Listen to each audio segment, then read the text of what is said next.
डूंगरपुर के जिला कलेक्टर कार्यालय पर कांग्रेस पार्टी के नवनिर्वाचित जिलाध्यक्ष के द्वारा धरना प्रदर्शित किया जा रहा है। धरना प्रदर्शन को लेकर हम इतना कहना चाहेंगे कि यह नवनिर्वाचित जिलाध्यक्ष का एक राजनीतिक स्टंट है और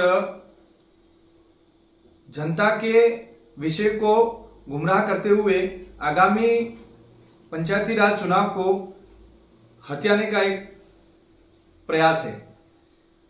सरकार जनता से जुड़े सभी विषयों को लेकर बहुत गंभीर है, लगातार इनके कामों की समीक्षा, समस्याओं का समाधान को लेकर प्रयासरत है।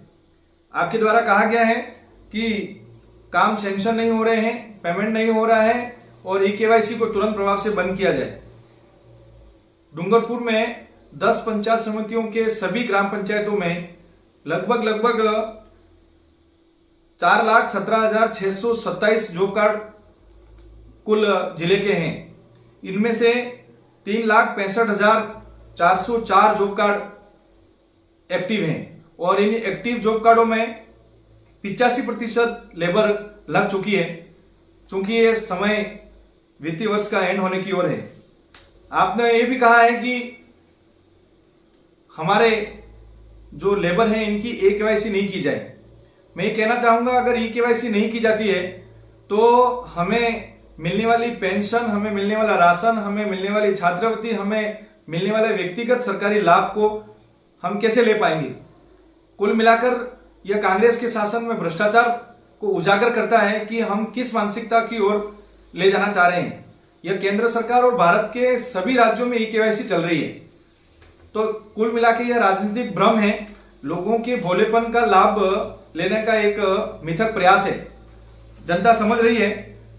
मैं स्वयं बाकी 42 डूंगरपुर की और 32 ग्राम पंचायतों के कामों को लेकर लगभग 5,000 काम सैंक्शन है। इसमें पीएम आवास से व्यक्तिगत आवास सारी कामों की स्वीकृतियां हैं और जितना भी लेबर पार्ट है वो लेबर पार्ट अगस्त तक सरकार के MIS पोर्टल पर दर्शा रहा है। पेमेंट लगभग हो चुका है। मटेरियल पार्ट में भी FTO जो हैं वो 65 करोड़ के लगभग सरकार ने रिलीज किए हैं। मैं इस विषय को इसीलिए आप तक बताना चाह रहा हूं कि स्वयं मजोला ग्राम पंचायत में जहां जिलाध्यक्ष प्रदर्शन कर रहे हैं, इनकी ग्राम पंचायत में 36 काम ऑनगोइंग हैं और लेबर को 1,88,04,093 रुपये सरकार के द्वारा इस वित्तीय वर्ष में रिलीज किए जा चुके हैं। मटेरियल पार्ट में 2 करोड़, जिनको FTO कहते हैं, 2,64,07,208 रुपये रिलीज किए जा चुके हैं। आपकी ग्राम पंचायत में तो आपके प्रभाव से काम हो रहे हैं, बाकी ग्राम पंचायतों को आप उकसा रहे हैं, बाकी अपने नेताओं को लाकर प्रदर्शन कर रहे हैं। तो अगर आपकी ग्राम पंचायत में काम सैंक्शन हुए हैं तो बाकी के ग्राम पंचायत में काम आपको सैंक्शन कराने चाहिए थे। तो यह जो दुविधा की स्थिति है, जो भ्रम की स्थिति पैदा कर रहे हैं, यह खाली राजनीतिक स्थिति पैदा करती है। और दूसरा एक विषय जो हमें ध्यान में आया है, आप कह रहे हैं कि कांग्रेस पार्टी ने आदिवासियों को बोलना सिखाया, पढ़ना सिखाया, लिखना सिखाया।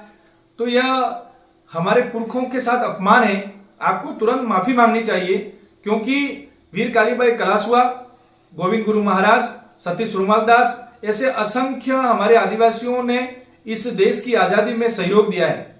आप कह रहे हैं आपकी कांग्रेस पार्टी ने किया है, मतलब इंदिरा इज इंडिया। आपकी नेता ने कहा कि इंदिरा ही इंडिया है। यह आपके बयान से जाहिर होता है। आप समझिए, कांग्रेस पार्टी नहीं होती तो हम क्या आदिवासी खाना नहीं खाते? क्या हम बोलना नहीं सीखते? क्या हम मतलब लंगड़े पैदा होते? यह आपकी मानसिकता प्रदर्शित करती है कि आपके कांग्रेस में किस तरह के संस्कार दिए जाते हैं, हमारे आदिवासी समाज को नीचा दिखाने का काम कर रहे हैं। कहीं न कहीं यह राजनीतिक प्रेरित एक अभियान है और राजनीतिक लाभ जो अभी अभी आपको प्राप्त हुआ है उसको लेने का प्रयास कर रहे हैं। जनता जानती है, सरकार सतत रूप से समस्याओं के समाधान में लेकर प्रयासरत है। आप सभी को राम राम, जय सीताराम।